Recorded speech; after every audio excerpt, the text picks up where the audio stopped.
कितीही संकटे तरी जोपासले तू सत्व सर्वस्व पुनही ना हरवले कधी तुझे अस्तित्व निखाऱ्यांच्या वाटेवर निघाली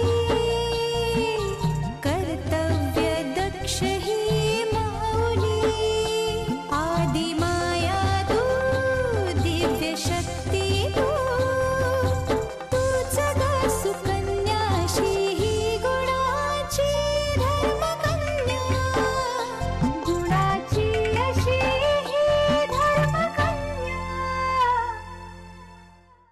मी सावध असताना तो माझा काहीच करू शकत नाही, पण एखाद्या बेसावध क्षणी जर का त्यांनी मला गाठलं तर काही होऊ शकतं. म्हणून सांगतोय, मी सांगतो तसं कर. तू त्या पिसेला भेट. मे बी मी नंबर लिहिताना काहीतरी गोंधळ घातला असेल. शेवटचा नंबर 3 असेल आणि मी 8 असं लिहिलं असेल, म्हणून माझा गैरसमज झाला असं सांगेन त्याला मी. पण वैभव, त्याने काय होणार आहे? त्याने असं होईल काका की त्याला माझ्या खरेपणावर विश्वास बसेल आणि तो त्याचा खोटेपणा लपवू शकणार नाही. तो हे मान्य करेल की त्याच्याकडे माझ्या अनुरूप एखादी तरी मुलगी आहे आणि कदाचित ती मुलगी गौरी असू शकेल.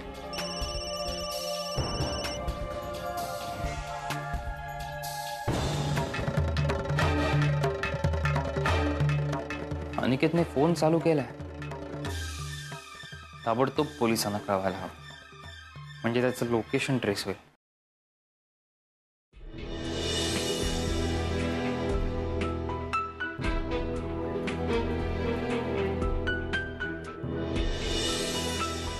भानुदास, तू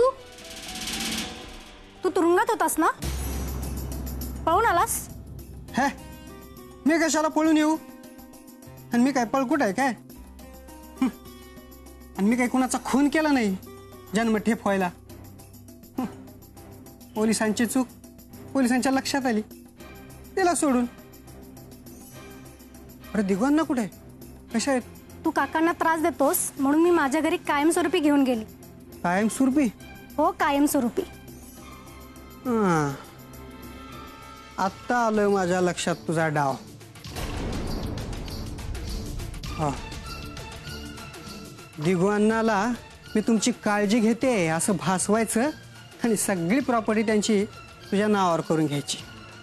हे बघ, मोठ्या घरामध्ये लग्न करून गेली मी. तुझ्यासारखी दुसऱ्याच्या प्रॉपर्टीवरती डोळा ठेवणाऱ्यातली मी नाही. भामटा कुठला? हे टवळे, मुस्काट फोडील. बहिणीशी बोलतो याचं भान ठेव. मग तू का ग भावाच्या तोंडचा घास काढून घेतेस? हे बघ, तुझं जे नाहीये ना त्यावरती तू हक्क सांगतोस. म्हाताऱ्या काकांना त्रास देतोस. शी, लाज नाही वाटत? चांगला धडधाकट आहे, स्वकष्टाने कमव ना. दिगू अण्णांना सांभाळण्यासाठी मीच कष्ट घेतोय ना. त्यांची पोरं विचारतो का त्यांना? हा, आपला बाप जिवंत आहे की मेलाय हे सुद्धा बघत नाहीत. ते मला नको सांगूस. आणि तू काकांसाठी खरंच काही केलं असशील तर काका स्वखुशीने देतील की तुला. तेव्हा ते निमूटपणाने घे, असं ओरबडून नाही घेता येणार तुला. असं बघायचंय तुला? काय करणार आहेस तू? मी जिवंत असेपर्यंत काकांच्या केसाला धक्का लागू देणार नाही. जिवंत असेपर्यंत ना? त्यानंतर म्हणजे मारणार तुम्हाला? मारून टाकणार? मार, बघू किती हिंमत आहे तुझ्यामध्ये. जामिनावर सुटलास ना, पुन्हा जाशील आणि आणखी एक गुन्हा तुझ्या नावावरती असेल. कोणता? कळलंच तुला. चल निघायचं बघ, नाही तर चपलीने मारल. सुमे, बघून घेईन तुला. त्या पुजाऱ्याची फूस आहे ना तुला? सारखं येऊन त्याच्या घरी राहतीस, त्याला पण बघून घेईन. बघ आणि बघतच राहा. चल निघ. तू बघच.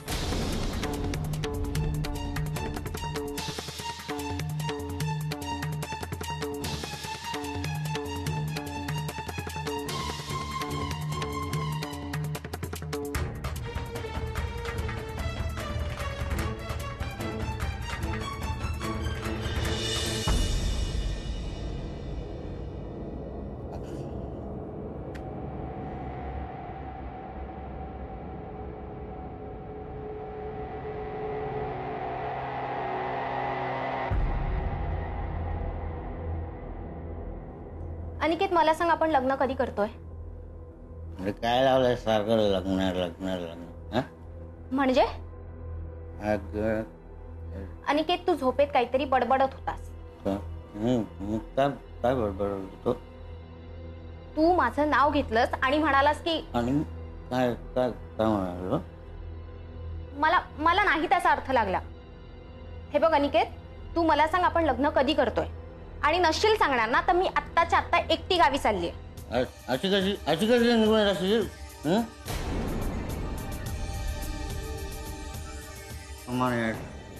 घरी लग्न करायचं म्हणून तर आपण इकडे आलोय ना.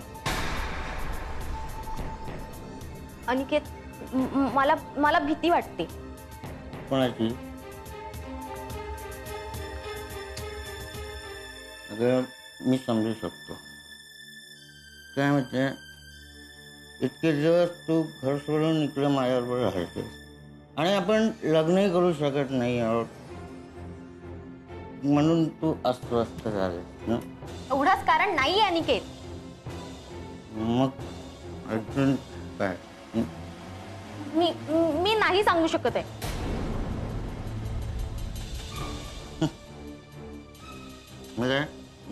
माझा फोन तू ऑन केला? मी नाही ऑन केला, तूच केला असेल झोपेत.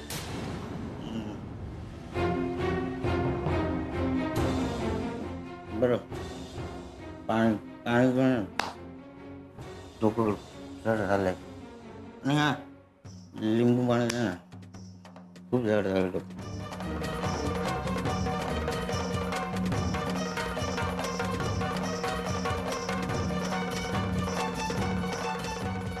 हॅलो साहेब.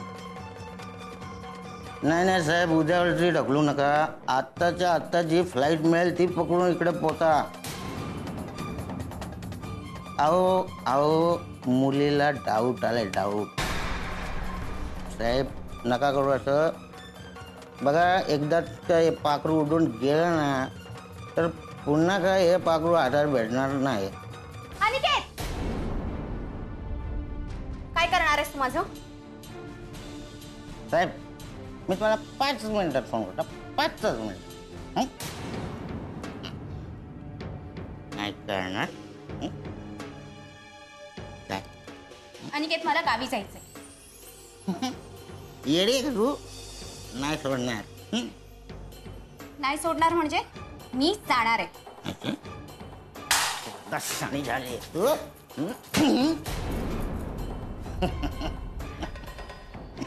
मला सांगते, मी जाणार आहे. ए हिरो, कोण तू? चालेल, आम्हा दोघांच्या भांडणात पडायचं नाही. काय ते चटपट. पोलीस. पोलीस?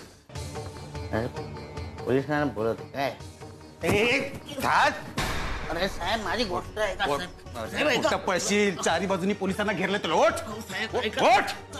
ओठ गौरी. हा गौरी, हा तुला विकणार होता. नाही, बिलकुल नाही.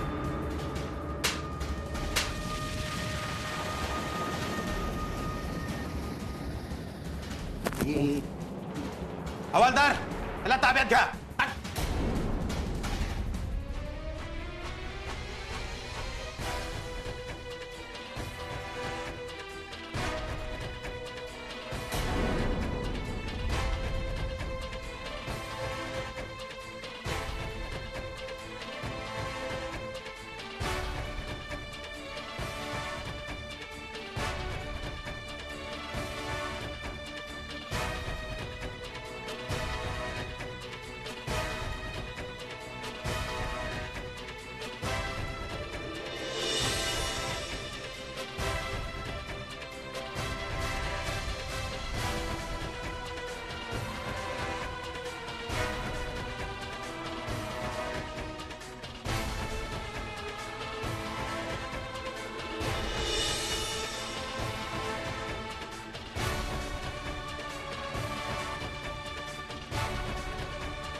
राधा,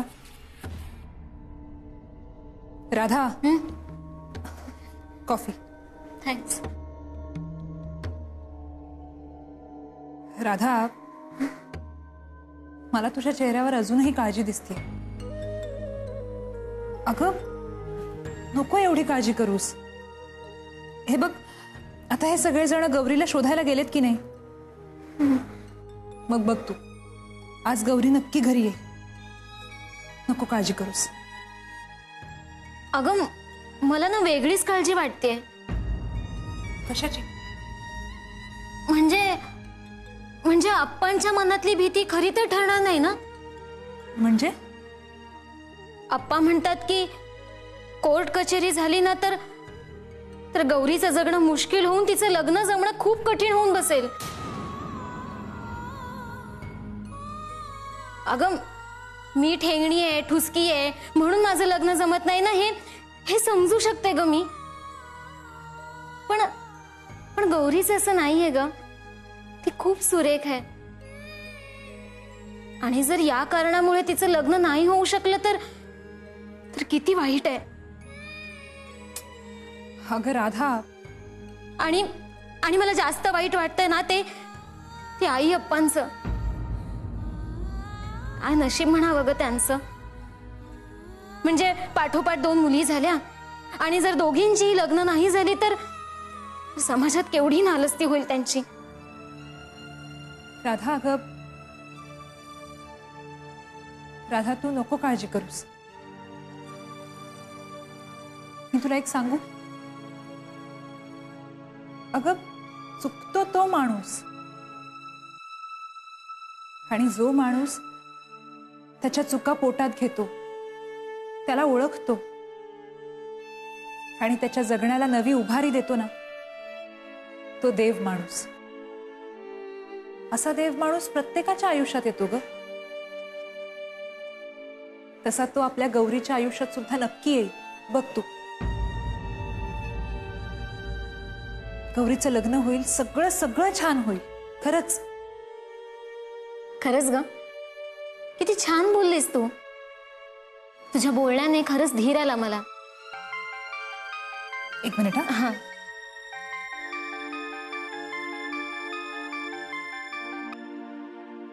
हॅलो. हा, बोलतेय.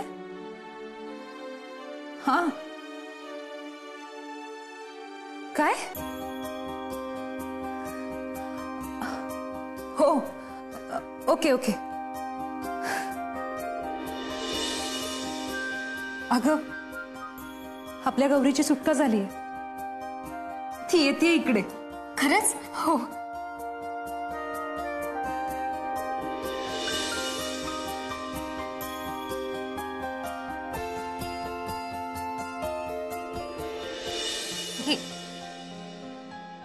एवढी चांगली गोष्ट घडली की फक्त तुझ्यामुळे आणि तुझ्या नवऱ्याने पुढाकार घेतला म्हणून. तोंड गोड करण्याचा मान आधी तुझा. तुमच्या मनात जी भीती होती ती गौरीच्या बाबतीत घडली असती, पण त्याआधीच ती घरी आली. हे तिचं आणि आपलं नशीब. नशिबाचं काय, आजचा दिवस चांगला गेला म्हणायचं. उद्या आपल्या आयुष्यात काय येणार आहे कोणास ठाऊक. मावशी, नका हो काळजी करू, सगळं ठीक होय. अशाच हसत राहा तुम्ही. खूप छान दिसता. आता प्रसंग चांगला असला तर कोण कशाला रडत. ताईनं सांगितलं काय ते? अरे हो, त्यांना तर गौरी बाबतचं काहीच माहिती नाही ना. ताईला जर कळू दिलं असतं ना तर रडून रडून जीव टाकला असता ताईने. मावशी, घरात कोणी नसताना तुम्ही छान हाताळलं था. अंगावर पडलं ना की होतं आपसूक. खरंय, गौरी घरी आली ना सरळ लग्न करून टाका तिचं. सोपं आहे का लग्न जमवणं? गावभर बोबाटा झालाय गौरी पळून गेली म्हणून. अशा वेळेला कुठला मुलगा येणार आहे पुढे लग्नाला? तसं घडलंच तर मी गौरीचं लग्न जमवून देण्यासाठी प्रयत्न करेन. हा, आता जे काही घडलं त्याच्यामध्ये गौरीची चूक आहेच. ती लपून अंधारात ठेवून मी तिच्यासाठी वर संशोधन नाही करणार. हो, चोरी उघडकीस आली ना की त्याचा तिलाच पुढे त्रास होऊ शकतो. होऊ शकतो नाही, होईलच. इतकं होऊ नये, गौरीच्या लग्नाला फारसा अडथळा येईल असं मला वाटत नाही. गौरीच्या लग्नाआधी आपण राधाच्या लग्नाचं बघायला हवं. तू घेशील मनावर? हो, नक्कीच प्रयत्न करेन. घे, आणखीन एक चमचा साखर घे. पुरे किती?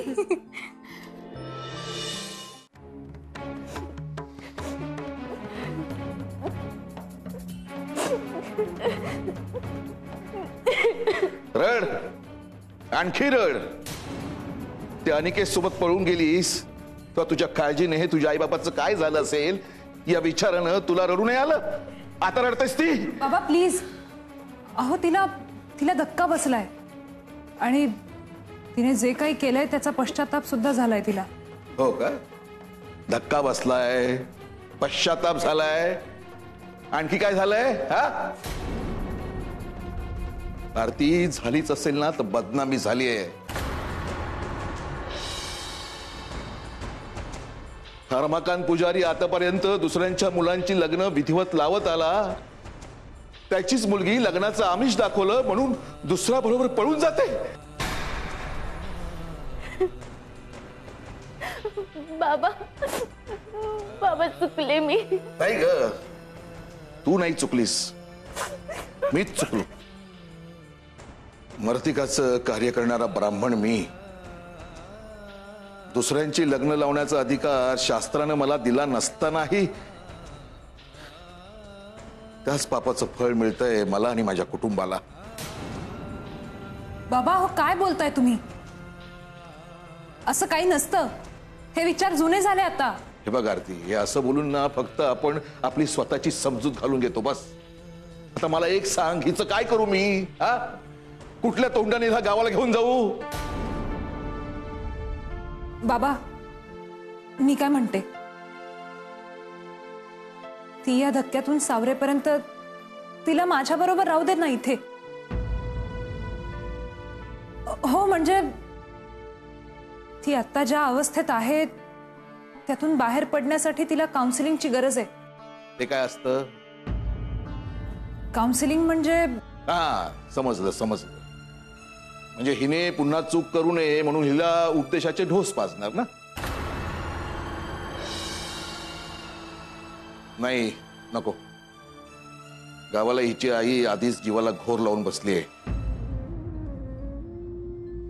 हिला डोळे भरून पाहिल्याशिवाय तिला बरं नाही वाटायचं. गावी तर जावंच लागेल. राधा, तयारी कर. दुपारच्याच गाडीने आपण निघू. अगं राधा, तू तरी राहा ना इथे. अगं मी काय करू इथे राहून? अगं तुझी सोबत होईल मला. थोडे दिवस राहा आणि मग जा ना हवं तर.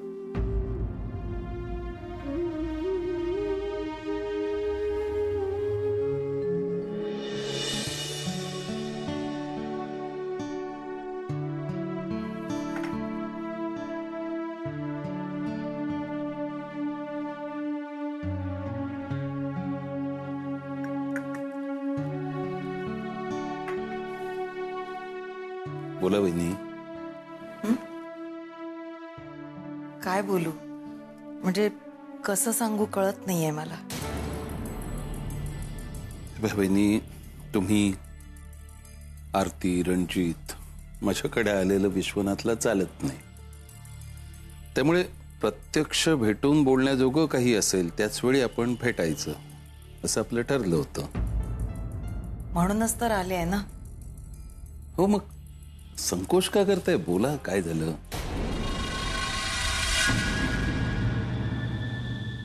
भिसे काकांचा फोन येतोय. हॅलो काका, गुड मॉर्निंग. अगं व्हेरी व्हेरी गुड मॉर्निंग. आज सकाळी सकाळी तुझ्यासाठी एक खूप खूप आनंदाची बातमी आहे. रिअली? अगं सुहासला पोलिसांनी अरेस्ट केलंय. खरंच?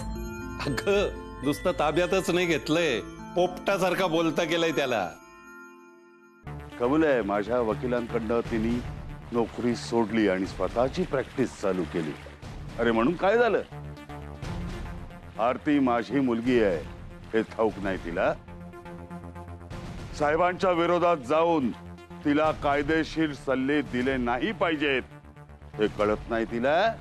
खाल्ल्या मिठाला जागली नाही बाई. माझीच मुलगी माझ्या विरोधात उभी राहायला तयार झाली म्हटल्यावर तिनं कशाला खाल्ल्या मिठाला जागायला हवं.